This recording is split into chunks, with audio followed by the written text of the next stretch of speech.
तो मैं कह सकती हूँ कि एक एक खून का खतरा जितना मेरा है, वो एक एक खून एक भारत को जीवित करेगा। वो बहुत स्ट्रॉन्ग रिजॉल्व की औरत। Does it mean that we support the genocide? She said, I don't mind if there's war.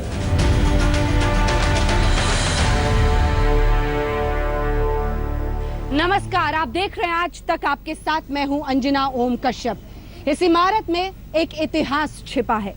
Hindustan की सबसे ताकतवर महिला के संघर्ष और बुलंदी की दास्तां छिपी है। जी हां, मैं दिल्ली के एक सफदरजंग रोड पर इस वक्त मौजूद हूं। इंदिरा गांधी इसी घर में रहा करती थी।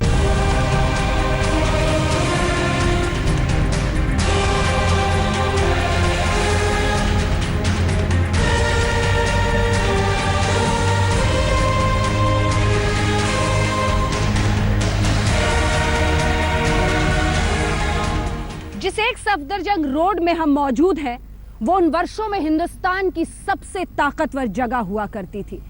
इन्हीं दरो दीवार, इन्हीं बागीचे से हिंदुस्तान के सबसे बड़े बड़े फैसले लिए जाते थे। इंदिरा गांधी उसी ताकत का नाम था। दुबली पतली काया वाली इंदिरा के फौलादी इरादों की दुनिया कायल थी। अमेरिका भी सजदा करता था उनके फैसलों के सामने, उनकी ताकत, उनकी हिम्मत के सामने। एक अमीर घराने में इंदिरा का जन्म जरूर हुआ था, लेकिन उनकी जिंदगी बहुत ही रफ्तीली और परेशान भरी राहों से गुजरी थी।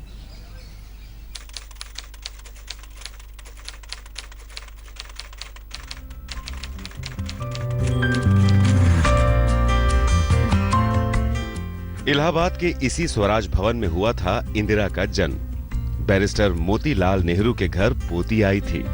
दादाजी ने नाम दिया इंदिरा। जब पिता जवाहरलाल नेहरू ने बेटी का प्यारा मुखड़ा देखा तो उसका नाम प्रियदर्शनी रख दिया। पूरा नाम हो गया इंदिरा प्रियदर्शनी।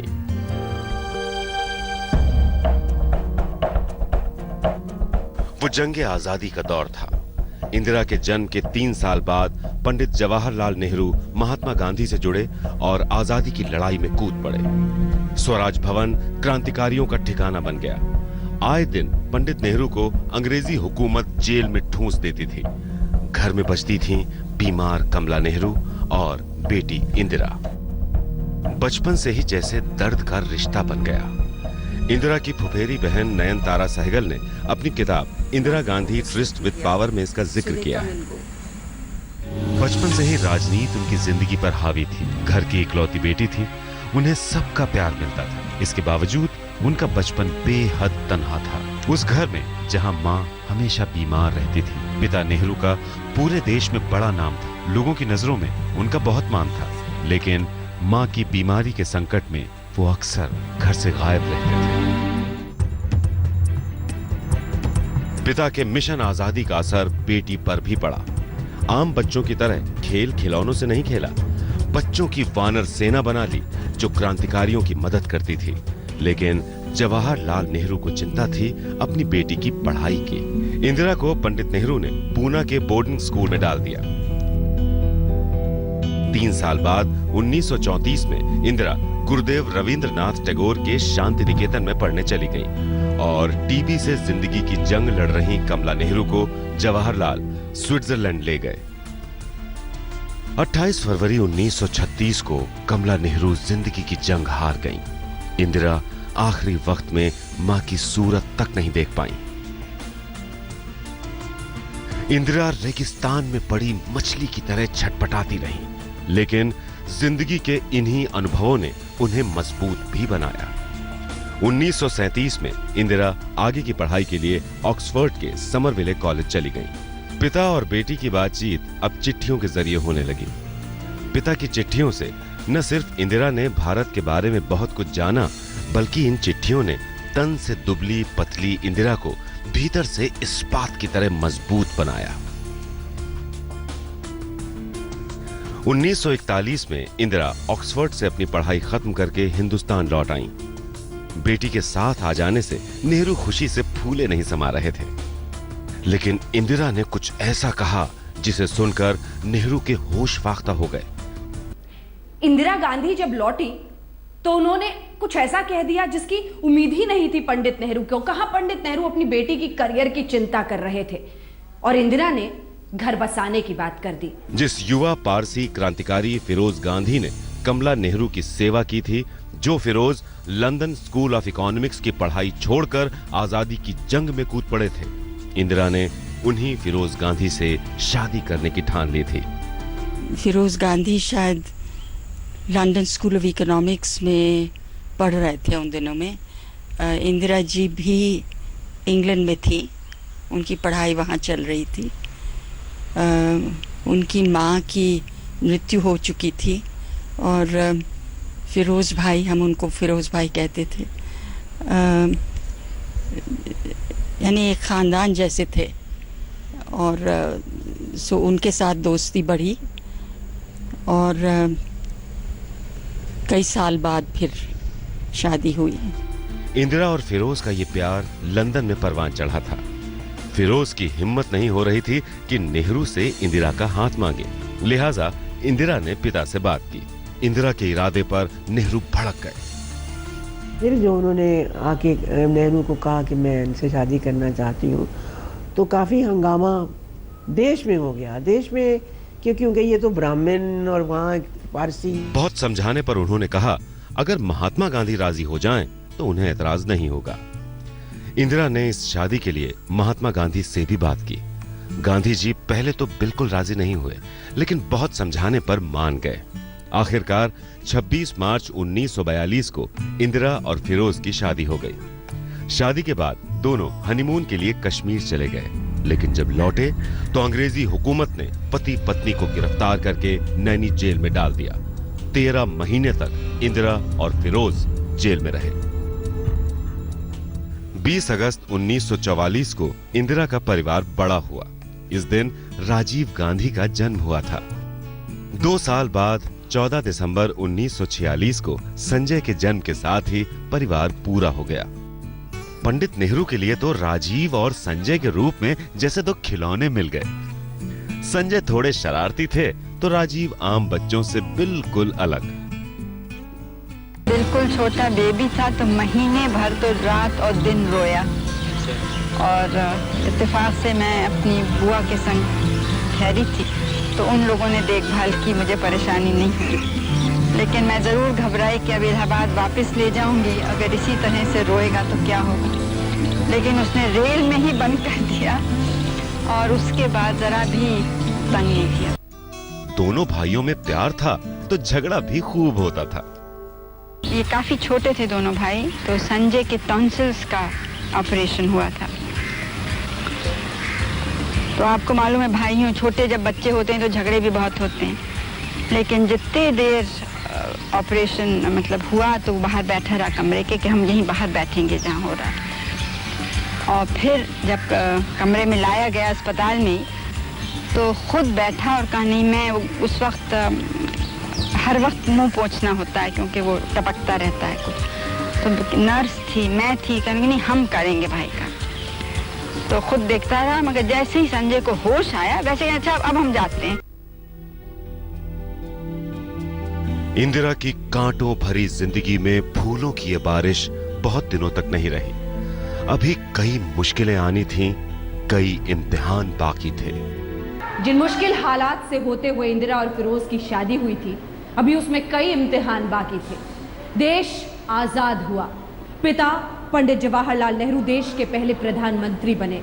इंदिरा ने पिता के काम में हाथ बटाना शुरू कर दिया, लेकिन इसी बीच फिरोज दूर होते चले गए।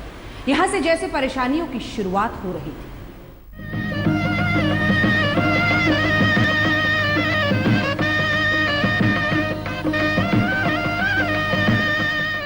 15 अगस्त 1947 देश आजाद हुआ और आधी रात पंडित जवाहरलाल नेहरू ने आजादी का ऐलान किया।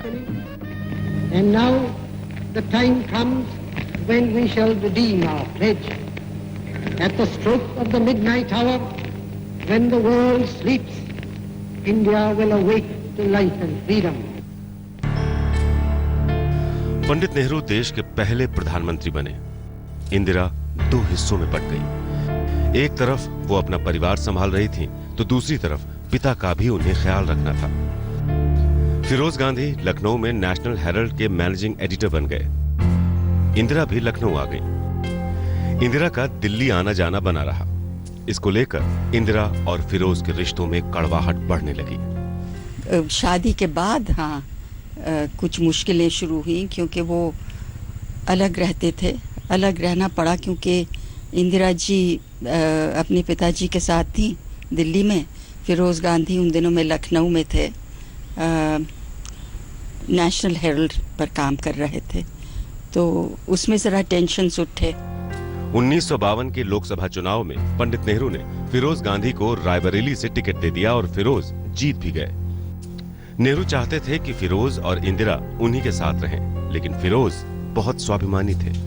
वो घर जमाई बनने के लिए राजी नहीं थे। त्रिमूर्ति भवन में वो ज्यादा दिनों तक ठहरे नहीं। इंदिरा पिता और पति के बीच संतुलन साधती रही। यहां भी उन्होंने समझौते किए। बच्चों को अपनी नहीं बल्कि फिरोज की पसंद के स्कूल में डाला गया। इंदिरा अब सक्रिय राजनीति में भी उतर चुकी थी। 1959 में वो पहली बार चुनाव लड़कर कांग्रेस की अध्यक्ष बनी थी। इंदिरा के लिए ये अग्नि परीक्षा का दौर था। पति उनसे दूर जा चुके थे। अपनी ही पार्टी की सरकार को वो संसद में बार बार कटघरे में खड़ा कर दे रहे थे। घर के झगड़ों का असर बाहर भी दिखने लगा था। मगर वो जरा बिटर हो गए और काफी नाराजगी से बोलते थे पार्लियामेंट में। एक पर्सनल मामला बन गया उनके लिए। फिरोज अपने बच्चों राजीव और संजय से भी दूर जा रहे थे। उन्हें दिल का दौरा भी पड़ चुका था। पति से रिश्ते सुधारने के लिए इंदिरा उन्हें लेकर कश्मीर गईं। जब पति पत्नी कश्मीर से लौटे तो लगा कि जिंदगी पटरी पर आ गई है, लेकिन इंदिरा की किस्मत में सब कुछ सही रहना कहां लिखा था। 8 सितंबर 1960 को फिरोज गांधी को तीसरी बार दिल का दौरा पड़ा और सिर्फ 43 साल की उम्र में फिरोज का निधन हो गया। फिरोज गांधी ने इंदिरा को एक ऐसे वक्त पर छोड़ा था तब शायद सबसे ज्यादा इंदिरा को उनकी जरूरत थी। राजीव और संजय का जन्म हो चुका था। इधर पिता पंडित जवाहरलाल नेहरू की तबीयत लगातार बिगड़ रही थी और कांग्रेस पार्टी की अंदरूनी कलह की वजह से उन्हीं के अस्तित्व को एक तरह से ललकार रही थी पार्टी। इंदिरा के पास विलाप का वक्त नहीं था।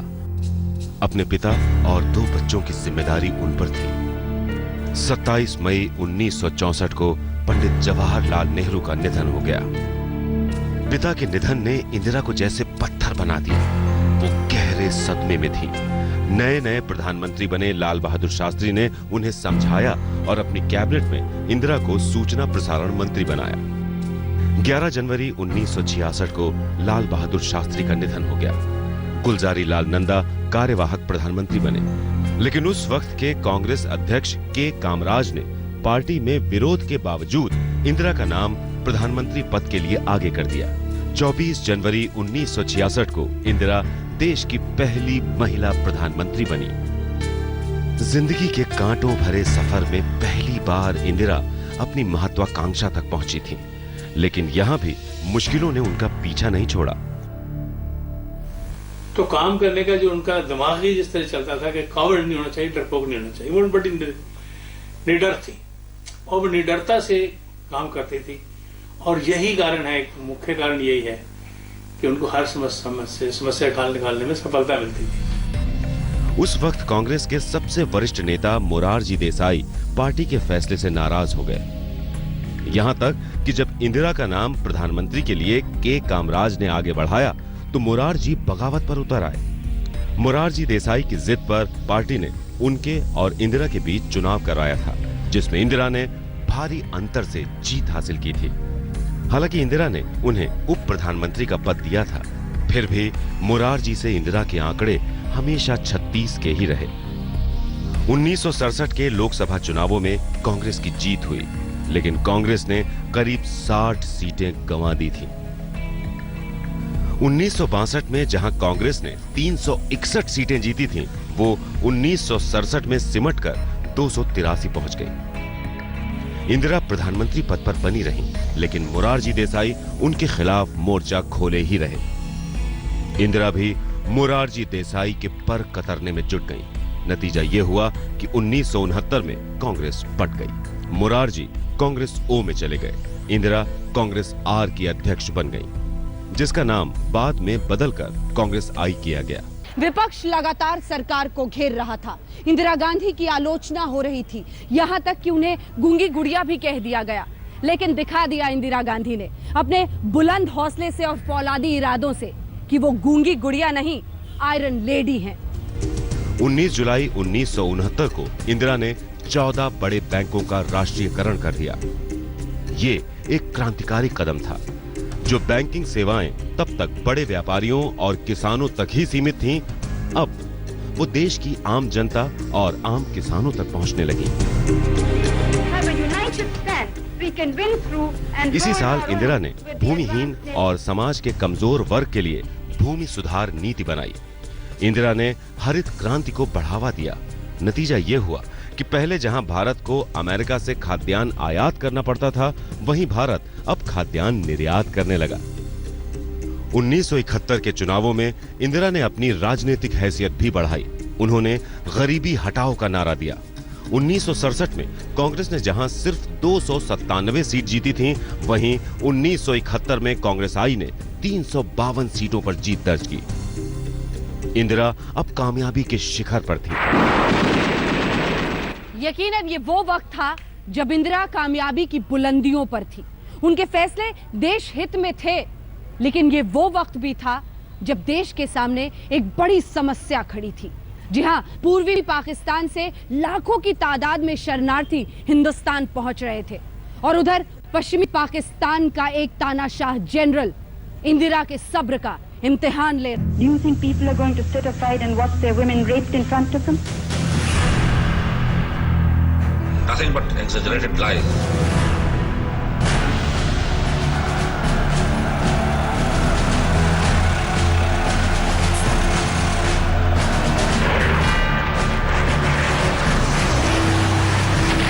Pakistan launched a full-scale war against us. Situation created by the Indian aggression is leading the two countries to a point of no return. साल था 1971। पूर्वी पाकिस्तान में पाकिस्तानी सेना ने अत्याचार की हद कर रखी थी। पाकिस्तान के सैनिक तानाशाह याहिया खान ने 25 मार्च 1971 को पूर्वी पाकिस्तान की जनभावनाओं को सैनिक ताकत से कुचलने का आदेश दे दिया था। इसके बाद शेख मुजीब गिरफ्तार कर लिए गए। पूर्वी पाकिस्तान से शरणार्थी भारत आने लगे। पाकिस्तान की नापाक हरकतें बढ़ती जा रही थीं। 3 दिसंबर 1971 को इंदिरा कोलकाता में एक जनसभा कर रही थी।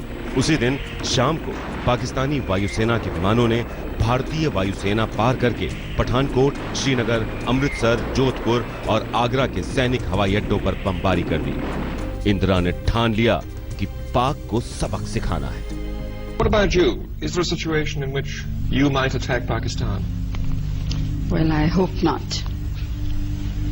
India has always tried to be on the side of peace and negotiations and so on. What are you doing about it? And I said, nothing. Got nothing to do with me. And she said, I want you to go in and take action. And I said, do you know what that means, Prime Minister? And she said, no. I said, it means war. And she said, I don't mind if there's war. भारतीय सेना ने पाक को करारा जवाब दिया। 16 दिसंबर को हमारी सेना ने पाकिस्तान के 93,000 सैनिकों को बंदी बना लिया। पूर्वी पाकिस्तान आजाद हो गया और इंदिरा की पहल पर बांग्लादेश नाम से नया देश बना, जिसके राष्ट्रपति बने Sheikh Mujibur Rahman. It was indeed a miracle. God was good to us. Indian Army ने बहुत अच्छा काम किया। हमारी प्राइम मिनिस्टर थी इंदिरा गांधी। वो बहुत स्ट्रॉन्ग रिजॉल्व की औरत थी। वो हिस्ट्री जो बांग्लादेश की अलग होती, हिंदुस्तान इसके लिए पूरा तैयार था। It was devastation all over. सबके लिए हिप्पी पूरे हो गई। It was a matter of touch and go. Indira का परचम पूरी दुनिया में लहरा गया। यही नहीं, इस युद्ध में इंदिरा ने अमेरिकी राष्ट्रपति रिचर्ड निक्सन की भी एक नहीं सुनी। How many people were killed according to your correspondence of British newspapers? No, what does quietening mean? Does it mean that we support the genocide? And do you think it can be stopped? Do you think people are going to sit aside and watch their women raped in front of them? then by the Pakistan Army. Can you secure these first steps? When Hitler was on the rampage, why didn't you say let's keep quiet and let's have peace in Germany and let the Jews die, or let Belgium die, let France die? Would you say that was quiet? Indira की इस जीत पर विपक्ष के नेता अटल बिहारी वाजपेयी ने उन्हें दुर्गा का अवतार तक कह डाला।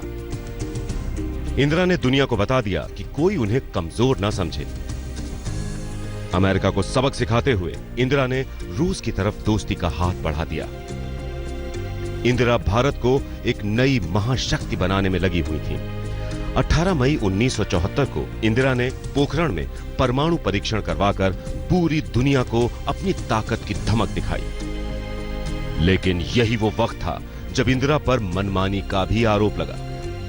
उनके बेटे संजय गांधी तो बाकायदा मनमाने हो गए थे। संजय पर इंदिरा का भी जोर नहीं चल रहा था।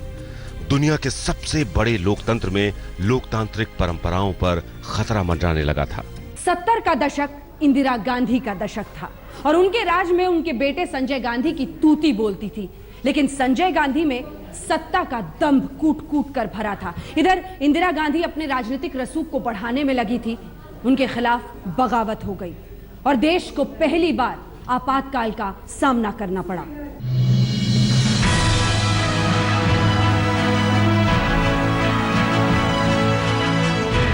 सत्तर के दशक में कांग्रेस का मतलब इंदिरा हो गया था और इंदिरा के राज में सबसे ज्यादा जोर था उनके छोटे बेटे संजय गांधी का।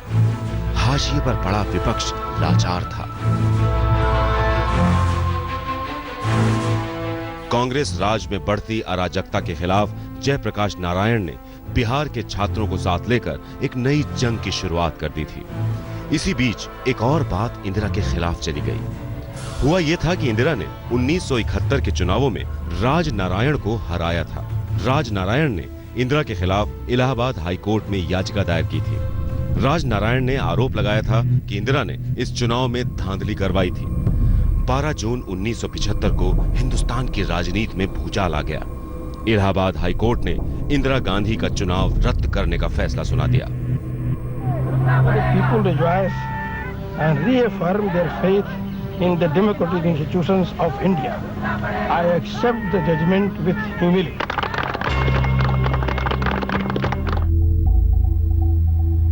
हाईकोर्ट के जज जस्टिस जगमोहन सिन्हा ने ये ऐतिहासिक फैसला सुनाया था।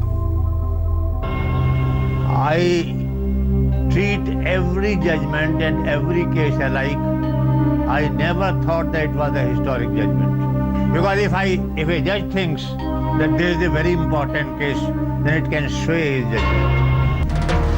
इंदिरा पर सत्ता छोड़ने का चौतरफा दबाव पड़ा, लेकिन इंदिरा सिंहासन खाली करने के मूड में नहीं थी। संजय गांधी कतई नहीं चाहते थे कि उनकी मां के हाथ से सत्ता जाए। विपक्ष का दबाव बढ़ा तो 25 जून 1975 को इंदिरा ने देश में आपातकाल लागू कर दिया। भाइयों और बहनों, राष्ट्रपति जी ने आपातकाल की घोषणा की है। इससे आतंकित होने का कोई कारण नहीं है। The President has proclaimed emergency. This is nothing to panic about. विरोध में जयप्रकाश नारायण की अगुवाई में पूरा विपक्ष एकजुट हो गया और पूरे देश में इंदिरा के खिलाफ आंदोलन छेड़ दिया गया। देश भर में इंदिरा विरोधियों की गिरफ्तारियां शुरू हो गईं। मुझे फरार घोषित किया और रोज रात को 1 बजे 2 बजे उठाना, घर का छानबीन करना। 1 लाख आदमी डिटेंशन में थे और कोई मुकदमा नहीं था। तो 1 लाख आदमी आप समझ लीजिए कि विदाउट ट्रायल थे। अच्छा, जिसमें थोड़ी देर के लिए मैं भी था जेल में। सरकारी मशीनरी विपक्ष के आंदोलन को कुचलने में लग गई थी। अटल बिहारी वाजपेयी, लाल कृष्ण आडवाणी समेत विपक्ष के कई नेता जेल में ठूंस दिए गए। Jayaprakash ji has been arrested, Morarji Bhai has been arrested, and then we consulted Vajpayee ji and myself, and we decided to await the police arrival and to leave. So they came at about 7:30 or so. Sanjay Gandhi की मनमानियों की कोई सीमा नहीं थी। आरोप है कि उनके इशारे पर जाने कितने पुरुषों की जबरन नसबंदी करवा दी गई। संजय गांधी जो कि एक एक्स्ट्रा कॉन्स्टिट्यूशनल अथॉरिटी थी, उसने कहा कि नहीं, ये अब कोई ज़्यादा औलाद नहीं कर सकता, तो उसके लिए सारा काम पुलिस को दिया गया। तो पुलिस बेडरूम में भी जाके देखती थी कि भाई कौन से लोग कहाँ हैं। तो उस नसबंदी से ये हुआ कि 60-70 साल के लोगों का भी हुआ और 14 साल से नीचे का भी हुआ, तो इसलिए उसकी बदनामी हो गई बहुत। आपातकाल करीब 2.5 साल तक चला। फिर 1977 में आम चुनाव हुए। हर चुनाव एक आस्था का काम है। सार्वजनिक जीवन में आई गड़बड़ियों को साफ कर देने का यह एक अवसर है। इसीलिए आइए हम जनता की शक्ति को फिर से पुष्ट करने और भारत के स्वच्छ नाम को ऊंचा करने का निश्चय लेकर चुनाव में हिस्सा लें। मोरारजी देसाई की अगुवाई में जनता पार्टी का गठन हुआ। इस चुनाव में जनता ने इंदिरा सरकार को नकार दिया। कांग्रेस की पूरी तरह हार हुई। इंदिरा खुद रायबरेली से चुनाव हार गईं और कांग्रेस 153 सीटों पर सिमट गई। 23 मार्च 1977 को 81 वर्ष की उम्र में मोरारजी देसाई प्रधानमंत्री बने।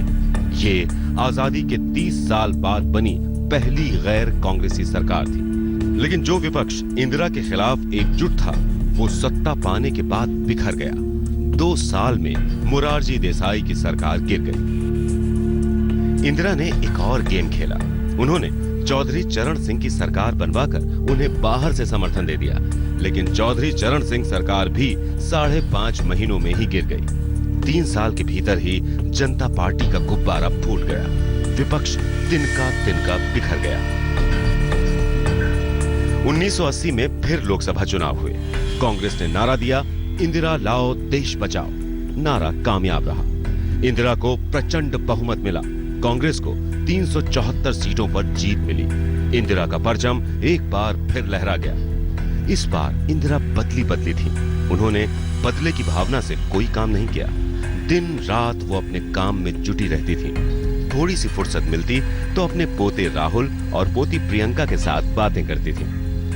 इंदिरा ने एक हाथ में देश तो दूसरे हाथ से परिवार की बागडोर संभाल रखी थी। लेकिन नियति को इंदिरा का ये सुकून मंजूर नहीं था। 23 जून 1980 को एक विमान हादसे में संजय गांधी की मौत हो गई। बहुत सोच समझकर इंदिरा ने अपने दोनों बेटों का करियर तय किया था। सीधे सरल स्वभाव के राजीव बने पायलट और तेज तर्रार संजय गांधी को उन्होंने अपने उत्तराधिकारी के रूप में तैयार किया था। लेकिन नियति को कुछ और ही मंजूर था।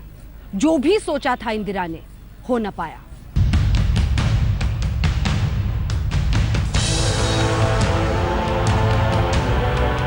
इंदिरा का साथ देने के लिए राजीव ने अपने सपने बहुत पीछे छोड़ दिए।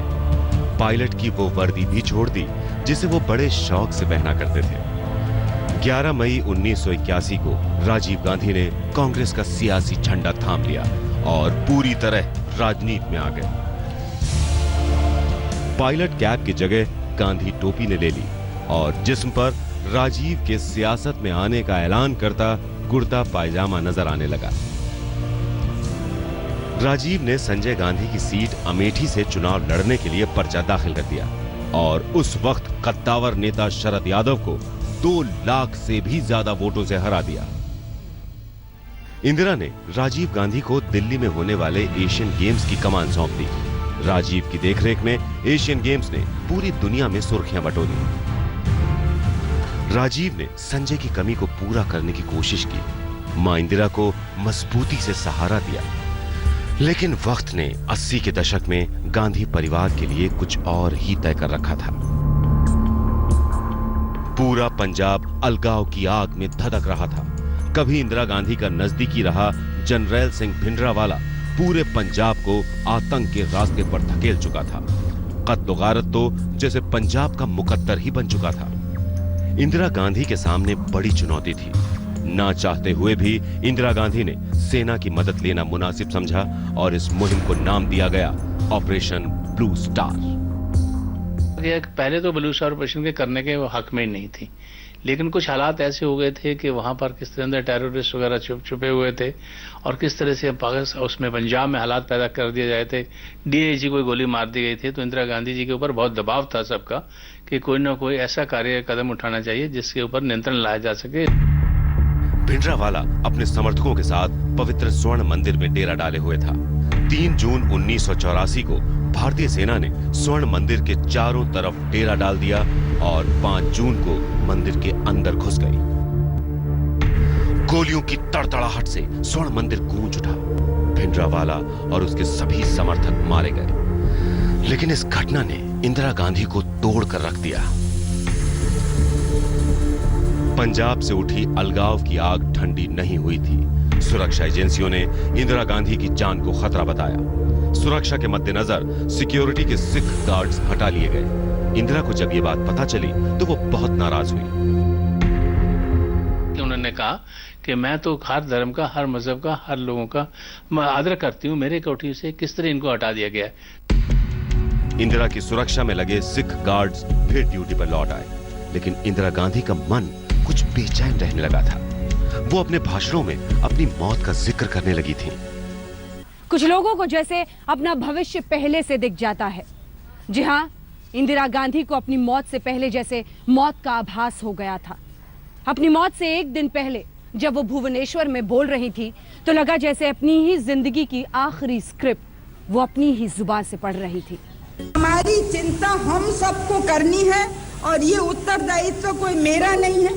मैं आज यहाँ हो सकती हूँ, कल नहीं हो सकती हूँ, लेकिन ये प्रत्येक भारत के नागरिक का उत्तरदायित्व है। मुझे चिंता नहीं है कि मैं जीवित रहूं या नहीं रहूं। मेरी लंबी उम्र रही है और मैं इस पर मुझे अगर गौरव किसी चीज पर है तो इस पे है कि सारा जीवन मेरा सेवा में गया। केवल इस पे गौरव है और किसी चीज नहीं। और जब तक मुझमें सांस है तब तक सेवा ही में जाए, और जब मेरी जान जाएगी तो मैं कह सकती हूँ कि एक एक खून का खतरा जितना मेरा है वो एक एक खून एक भारत को जीवित करेगा।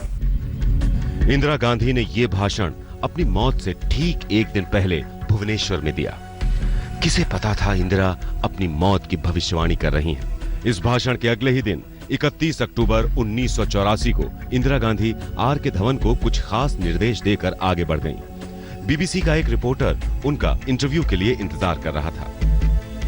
सर, उन्होंने कहा था कि भाई ये इसमें हाई कमिश्नर से पूछो जो रात को डिनर है इसी में ड्रेस फॉर्मल होनी चाहिए या इनफॉर्मल होनी चाहिए। इसी तरह 3-4 बिंदु थे जिसके बारे में मैं उनसे चर्चा कर रहा था। अपने घर एक सफदरजंग रोड से नाश्ते के बाद सुबह के वक्त लगभग हर रोज ही इंदिरा गांधी पैदल एक अकबर रोड तक जाया करती थी।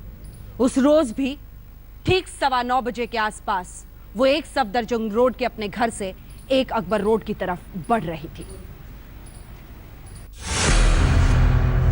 इंदिरा गांधी लॉन की तरफ बढ़ रही थीं, जहां उनके भरोसे के गार्ड सब इंस्पेक्टर बेअंत सिंह बरार और कांस्टेबल सतवंत सिंह खड़े थे।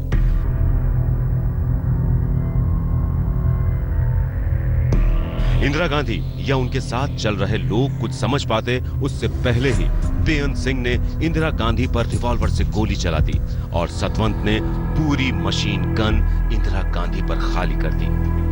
लहूलुहान इंदिरा जमीन पर गिर पड़ी। तो बेअंत सिंह था जो सिविल ड्रेस में था, अपने रिवॉल्वर से उसने गोलियां चलानी शुरू कर दी उनके ऊपर। इंदिरा जी तुरंत उस वक्त गिर गई। अभी गिरी थी तो उसके ऊपर जो सतवंत सिंह यूनिफॉर्म में था, दिल्ली आर्म पुलिस से था, उसने अपने स्टन गन से गोलियों की बौछार कर दी। जैसे ही ये खबर लोगों को लगी, पूरे देश में हाहाकार मच गया।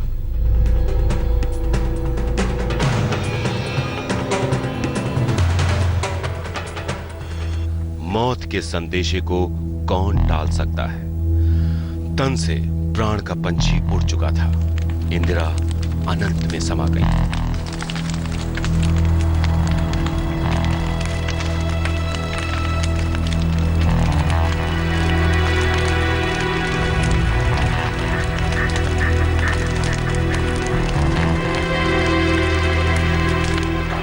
लेकिन जो विरासत इंदिरा ने अपने पीछे छोड़ी वो सदियों तक लोगों को रास्ता दिखाती रहेगी, क्योंकि जिस्म के मर जाने से किरदार नहीं मरा करते। एक एक खून का खतरा जितना मेरा है वो एक एक खून एक भारत को जीवित करेगा। फौलादी इरादों वाली इंदिरा की कहानी में बस इतना ही, लेकिन देश दुनिया की बाकी खबरों के लिए आप देखते रहिए आज तक।